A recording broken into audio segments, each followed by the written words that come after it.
Let's do it. Hello and welcome to another episode of Hot Takes Cold Proofs. I'm Nino, And I'm Atia.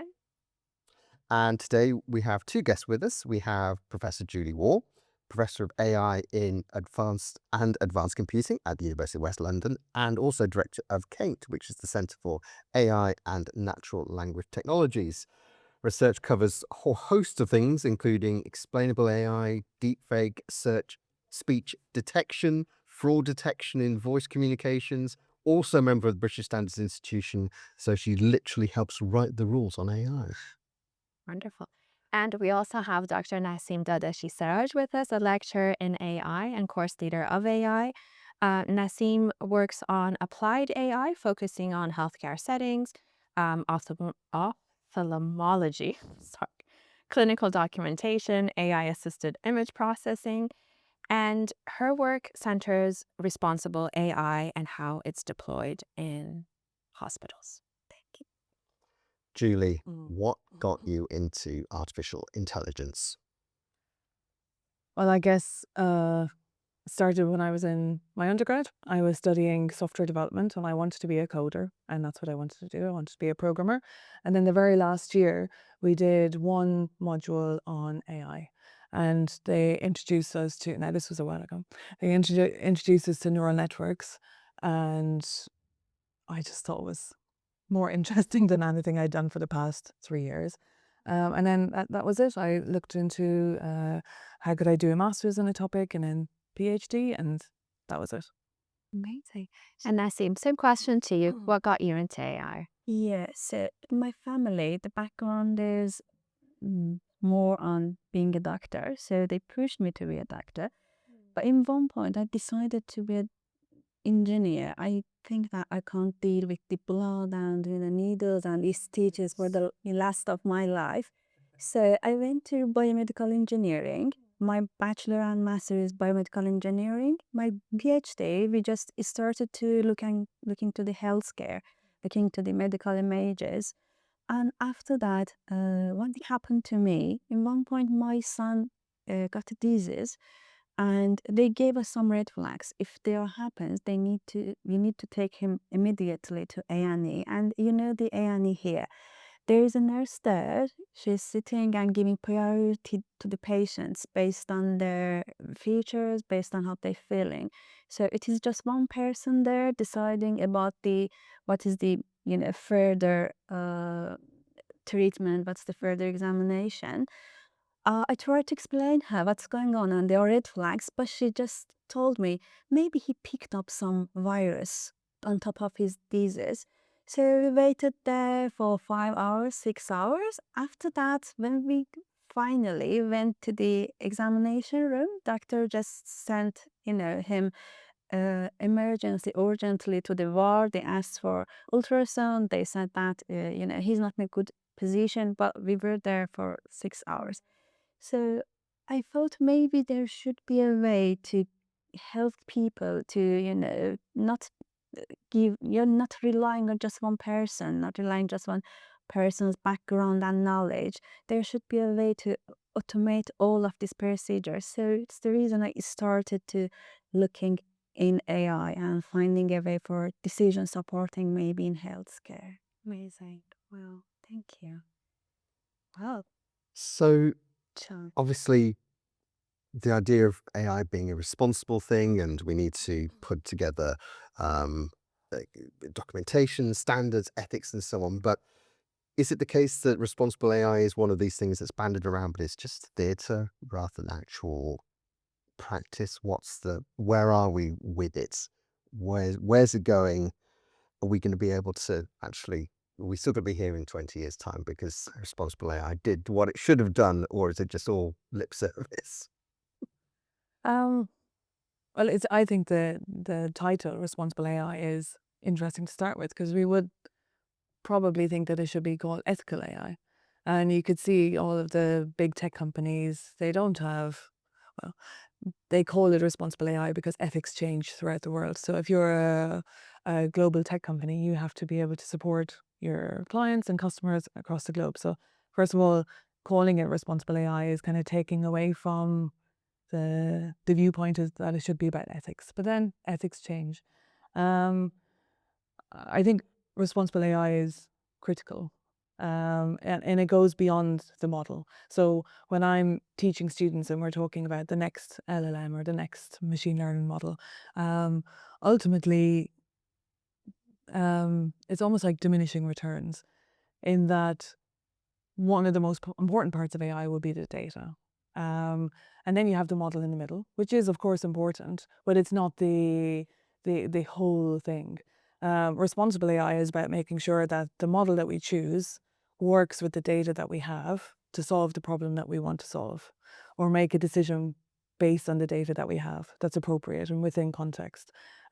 Responsible AI should be looking at the whole ecosystem of, and what happens when the data changes, or we apply the AI within a larger system. So there's like a whole pipeline. What happens when the AI is used by people who weren't potentially trained in the AI or weren't aware of what it was actually trained for? So regardless of what it's called, I think it is the most important part after the data, because it's about how it's actually going to be used. And that's what it impacts us. That's what affects us. When a decision is made, whether it's through decision support or the AI is making the decision, um, humans are affected or impacted by that. So you can have the next best model. You can have all of that side of things. Like the technology is uber important, yes, but it's how you're actually using it within the whole use case. And that's where responsible AI sits across all of it. Interesting. So we could say that it's not so much about the model, but it's about the system around it that's built as well. So if there are risks, which there are, it's about that system. So what else what would you like us to know Just about that? imagine AI model as a brain and the environment around this as a body. So your body, as Julie said, should align with the brain. You just need to act in the same way. So we have a life cycle for data scientists. We are starting with understanding what's the problem, what's the issue. Then we are trying to mining the data related to that issue. And the responsible AI starts exactly from here. We need to be careful about gathering the data set. We need just to gather the data set that we are using for that special issue, for that special problem. We don't need extra data. We don't need to, especially if you have participants, and privacy is really important. So it starts from mining the data, gathering the data. Then we need to analyze the data, looking at the data, finding if everything is fair there, if data set is clean, is there any biases there. So then we are going through the model, building a model. So after model, the interpretation is important, how we interpret the results. So responsibility, as Julie said, is in all of this life cycle of the AI, and it finishes by the representing the results to the stakeholders. It's important how to give them the results, how present the results to them. So, and the bigger view is we have a social responsibility as a human being. We need to think about the societal side of the AI as well. If this problem, you know, uh, is solving it helps people in the society as well? Does it have any benefits to all the people in the society? And you need to take care of the others' well-being and physical health as well. So it is not just about the model, it is about the whole life cycle of the data environment, data science. So what I'm getting from what you're saying is that although AI is making our lives easier in many aspects, still there's a need for that expertise of the human involved. So that also needs to increase as well or maybe with the same scale or same rate or even higher than AI's development. You had something interesting. There was a quote that you mentioned the other day. Yeah, the musician that I'm quite a big fan of, Yeah. Jean-Michel Jarre. I'm going to have to say it now. I've opened Pandora's box now. But he said in the mid-80s, he said that as technology advances, so the more advanced the technology, the more vital the hand of the musician. And it seemed to kind of maybe have some parallels with the fact that as technology gets more and more advanced, we need to have a stronger hand-on control or not control, but just knowing what's going on, know what it's doing, so it doesn't run away or it doesn't end up producing or coming up with results that aren't, you know, ethical, or they aren't what we need, or they don't improve medical outcomes or things like that. So, but I'm going back to the global aspect of it in terms of ethics, because obviously you've got so many different uh, nations and different laws, and I mean, trying to make anything sort of get people to kind of agree to things must be a nightmare. I mean, how is that going to be resolved, or will it never really be resolved? It's going to be constant kind of shifting of sands. Uh, so I guess we're talking about regulation. Yeah. So yeah, regulations differ greatly, and they're like, from country to country. But even within regions, you would have some countries are very authoritarian about how the AI should be developed in their country. Um, Other countries may be more swayed by the commercial aspects of AI, and regulation may be secondary to innovation.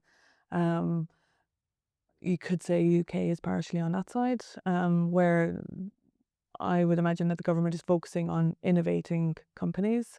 Um, we get tax out of it, and the regulations are there, and they are there for very specific domains like financial services, insurance, sure medical. But then you have other regions, like I would say the EU, in my opinion, would be focused more on the human side. They're looking at individuals and how they have like the EU AI Act will be like a risk assessment framework about what happens when different types of AI is deployed. So yeah, there are very different takes on um, how AI should be deployed across the globe. Regulations do a good job, but they are a guideline. And for example, here in the UK, we have regulations, we have compliance. Um, and with the EU AI Act, the same, but often it is up to the organizations how they actually operationalize them. So it may change from even from organization to organization. These are things that can't necessarily be circumvented depending upon where in the world you are. If you do using AI in the European Union, then you have to comply to these Well, regulations as they are. there will be like financial services, they have to be compliant. But there are other areas of industry that wouldn't, they would have regulations, they would work towards standards, but they wouldn't be um, responsible to say what the financial services have to be responsible to in terms of compliance. So it does vary. In UK, we have GDPR as a compliance. So in states, it is CPPA, I think, and they updated for California. It's another version of it, but they are too general. And as you know, AI and technology, it is just moving too fast. So until they're updating their regulations, AI is just swayed very fast to another stage. So there always regulation is there, but for the old technology, not for the current technology. It is another, tricky way of using AI. But we have GDPR here. We need all to follow the GDPR compliance in UK. But they are quite general. I see. Well, talking about regulations, we've all heard about bias in AI, and and that's a topic on its own, which is quite interesting. But then there's all of this fraud associated with AI, the deep fakes, and especially now, I assume that we are moving away from mainstream media, and we're all getting most of our news from social media. And there's a lot of videos going around that seem to be quite fake. What is your view on that? And like, just generally, how can we differentiate between what is fake and what is not before we go on to the regulations and see where we are there? Yeah, there is some techniques there to define between the general and fake, but now it is too complicated these days because models are really really strong. Yeah, it is a tricky way. It's really tricky. Bias is completely different thing. Bias different from the being fake. So, Julie, what do you think about fake and real? Yeah, we've all seen the social media videos where it has targeted celebrities, but it is starting to trickle down. So we've seen deep fakes that are targeting the politicians. And of course there's an impact on that. We've even seen deep fakes started to trickle down to the general public. Whether that's, the fake news and how we have to use our own instinct. And do we even have an instinct when we see something that looks so real? But actually the technologies like the AI, some of the models are so available and easy to implement, as in they're already developed and you can just plug into them, that some regular people are using them against other regular people. So this is not about kind of nefarious criminals. This is individuals who are making use of this technology. There was a case in the US where a video was released of a high school principal speaking, saying some very problematic, say, using racial language, and it was hugely impactful to him, his career, his own psychology, his own belief in himself. He never said those things, and it turned out it was actually the PE, the physical education teacher in his school, had downloaded a model which was on the internet and had taken some of the recordings of the principal. And you can imagine how many recordings of us will be online, whether we're active on social media or not. So we've reached that level. It is not a funny video about a celebrity like Taylor Swift, or it's not even impacting politics. It's actually being used to target individuals by regular people. Yeah. So how can we safeguard ourselves? Can we? Or no, it's just out there and we're too late. No, I don't think we're too late. I think education is the big one. So we've had digital literacy back in the 90s, internet safety education. I think the next big step will be like widespread primary schools, secondary schools, general public about the the potential for deepfakes, what it means, how to potentially detect them, to have some skepticism, and yeah, I think that's the first step. There are technologies, there is research being done in how to detect deepfakes. But I think for general public, education is the best defense. Thank you. It's quite scary. I thought you were going to say it was a student that made that video about this principle, but no. Let's not give them ideas. Yeah. So in terms of it's interesting. There seems to be a contradiction sometimes with AI and how, on the one hand, people can say it's really improves the productivity and it's great, but on the other hand, it's like it's slowing me down and it's kind of introducing lots of extra, or even what it's coming out with, I can't trust it, so I've got to spend more time looking at what it spat out if I'd just done it from scratch. And there seems to be kind of a bit of a thing can be at loggerheads sometimes. So I mean, is it the case that we're still in quite early days with things with AI, or is it something that I'm trying to think, are we at smartphone stage, or are we still at brick phone stage with AI, do you think? In public, human, I think, I'm looking to AI as a toolbox. It is a toolbox for me. In toolbox, you have different screwdrivers, different sizes, and you're using each of them for one thing. So AI is a toolbox. You can use it in any way. It For me, it doesn't slow me down. It's just a toolbox. It helps me to do things faster and in a convenient way.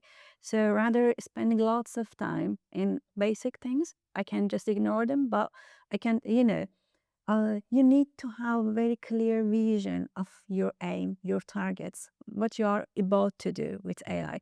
So it helps you to sort out the foundation things, and then helps you to save your time. For me, it's like this: AI as a toolbox, just as a different screwdrivers. There's different models. I can use them for each problem, for each issue. And that's where the educator comes in. You know which tool to go to, how to use it. Which solution, which program. About that, which tools? So we were talking the other day that the AI tools are going from language models now to becoming agents. I mean, they have become already. So there were a few examples like Claude or Claw, if I'm correct. Something claw. So Something the name Claw. where it can access all of your applications and mail applications, and it can just takes over. Obviously, huge security issues potentially with that, but open claw, Open claw. That's it. I mean, it sounds very intriguing, but what do you think about them? Do you think they've come to stay? Yes, Yeah. they have come to stay. I agree with you, Nina. They're um, in terms of security aspects, it's definitely an issue. If you're an organization and you give authority to each agent, which is basically each agent has a role. It can review, one agent could be doing automation of computational tasks. Another agent could be dealing with natural language input and is able to process the context and give appropriate outputs. But you could have tens, hundreds of agents. And if you're a large organization and you have to open up your data to allow all of these agents to access, process it, produce outputs, which then go back into this big huge data lake. If that whole system is compromised, everything is compromised. If we see how we work on a daily basis, where we have to take out our phone before we can access our emails most days, and we have to put in our security passwords regularly, you're given all of that access to these agents. So when it works well, it's fantastic. It's not going anywhere, in my opinion. It's only going to get more complex. But yeah, the security risks, if it goes wrong, are huge. Which is where human oversight is still Yeah. very important, I guess. Yeah. Well, I think we'd like to look into a bit more of your own projects that you're working on that you'd like to share with us. Would you like to go first, Nasim? What are you working on now? Yeah, so my main project now is, as I told you, based on my motivation, it is just risk assessment in healthcare, especially in any services, giving priority as a decision making support. We are not trying to replace the people. We are not trying to replace the humans. AI can't do this. We are just trying to support them. We are trying to show them there are other alternatives. You can look through them. It may help you. Another interesting project that I'm working jointly with Julie, it's about ophthalmology. Lots of the time, if you were in a room with a consultant, they are trying to write the description, what's going on with them. So your 20 minutes, it's most of it looking them, they are typing something, examination. So we are trying to make it in automatic way. There are some scribes, but they are not completely there right now. So we're using a mic. When they are just narratively talking to the patient, we have some defined tabular format there.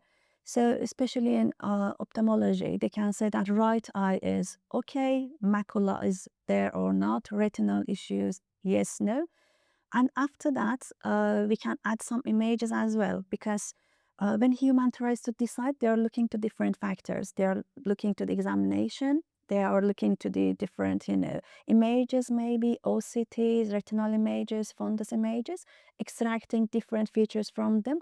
And then as a whole, they are looking and trying to find out what's going on there. So we are adding the features from the images as well. And finally, we can give access to the clinician to correct it, modify the report, and sign it if it's acceptable. So I think it helps them a lot. It helps them to save, their time and Have more interaction with the patient? yeah, and remove the burden maybe from the NHS a little bit. Yeah. Yeah. And so going back to your example in the beginning you gave us of the nurse that's triaging everyone, how would this help her if it's not to replace? So Yes, so she has, we are, providing some history from my son, maybe in our case, background history, and some important features there. Based on them, we can give priority to my son in the AI automated system. And also, nurse has his own priorities there well, so she can look at them as a second opinion, maybe decision supporting, maybe, and consider them as well in his or her decision. Thank you. Julie? I guess for most of my career, I was very interested in the technical side. So developing AI architectures, and we worked on architectures for like speech enhancement. How can we improve um, recorded speech signals so that we get better quality of speech recognition or ASR? And we've done some work. I have a PhD student who's just finished, actually, almost finished, working on deepfake detection. And again, that's looking at deepfake voices. That's a very interesting project. In the last couple of years, I've become more interested in the human side of things. So it's not just about developing the AI. So I've been involved in some projects where we're looking at how AI can be applied or utilized to solve a human problem. So we've been looking at how AI can be used for education for neurodiverse students, how we can improve e-learning tools. We have other research looking at using AI to process social media data to find out what is public opinion or public discourse on specific topics. So the data is there. I work with social scientists who have traditionally reviewed data like that to find out, well, what's in this particular case, it's what is the public opinion on medically supervised injection centres, to see, and there you can imagine there's a range of public opinion. So we've been working together, social science, psychology, and computing to kind of bring together the AI so we can do it at scale using language models. What else? Yeah, so I guess as what I'm looking forward to over the next couple of years will be working more closely with applied AI and seeing how we can use it for good, but being mindful of all the issues that we've already spoken about. It's fascinating. Thank you. Oh, that's great. That was Well, amazing. thank you so Thank much you. for joining us. Again, I You're think we welcome. could scratch the surface. We'll have you back again. No. Cool. Thank you very much. Thank you. Thank you. Are we done? We're done. We're done. We're done. Great. We're done. We're done.